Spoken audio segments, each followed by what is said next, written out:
ચોમાસામાં ભૂવા પડવાના અનેક કિસ્સાઓ સામે આવતા હોય છે, પરંતુ અહીં તો આખો રોડ બેસી ગયો છે તેવા દ્રશ્ય જોવા મળે। આ જુઓ, વડોદરાના સુભાનપુરા વિસ્તારમાં ચોમાસું શરૂ થયું અને ભૂવો પડવાનો સિલસિલો શરૂ થયો।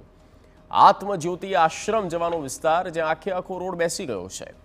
1 મહિના પહેલા તંત્ર દ્વારા પ્રી મોન્સૂન કામગીરીના ભાગરૂપે નવો રોડ બનાવવામાં આવ્યો, પરંતુ 1 સપ્તાહમાં રોડ બેસી ગયો અને સ્થાનિકોમાં ભારે રોષ જોવા મળ્યો।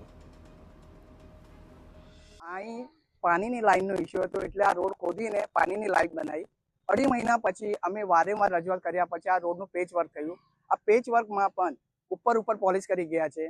આજે આ રોડની હાલત એવી છે કે બધે મોટા ભૂવા પડી ગયા છે। આગળના રોડ પર પણ સેમ કન્ડિશન છે। અમે કોર્પોરેટર, બારોટ સાહેબ, મીનાક્ષીબેન, ઇવન એન્જિનિયરને પણ કમ્પ્લેન કરી। કાલે એન્જિનિયરે ફોન સ્વિચ ઓફ કરી નાખ્યો અને કાલે તો રિક્ષા અટવાઈ ગયેલી। એક જ વરસાદમાં પાણી ભરાઈ ગયું, પાણીમાં ખાડા પણ નથી દેખાતા, કોઈ ગાડી અટવાઈ જાય કે ખબર જ ના પડે, એ કન્ડિશન થઈ ગઈ છે।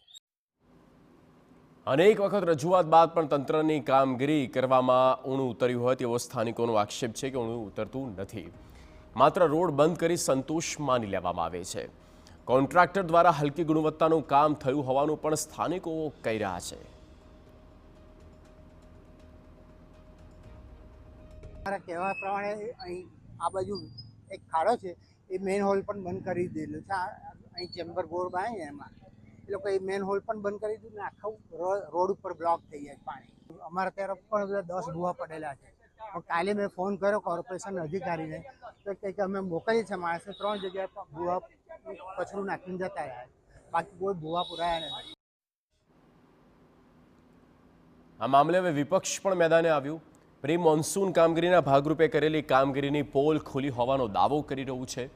સાથે દર વર્ષે સત્તા પક્ષ દ્વારા કામગીરી તો કરવામાં આવે છે, પરંતુ તે કામગીરી કરવામાં લાલિયાવાડી થતી હોવાના આક્ષેપ થયા। વડોદરાવાસીઓના પૈસાનું પાણી થાય, પરંતુ વડોદરાવાસીઓની હાલાકી ઘટતી ન હોવાના પણ આરોપ લગાવવામાં આવ્યા।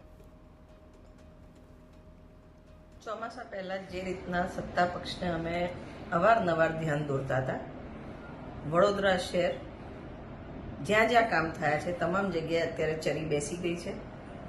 રસ્તા યુઝ કરવા લાયક નથી બચ્યા। ભુવાનગરીને ખડોદરાનું જે ઉપનામ વડોદરા શહેરને મળ્યું છે, આ વખતે ફરી ચોમાસામાં સાર્થક થયું છે। કારણ કે જ્યારે બી ડ્રેનેજના કે વરસાદી ગટરના કે પાણીના કામો થતા હોય છે, પછી જે ઇજારદારોએ બેકફિલિંગ કરવાનું હોય છે, પ્રોપરલી કોમ્પેક્શન કરીને નથી કરતા,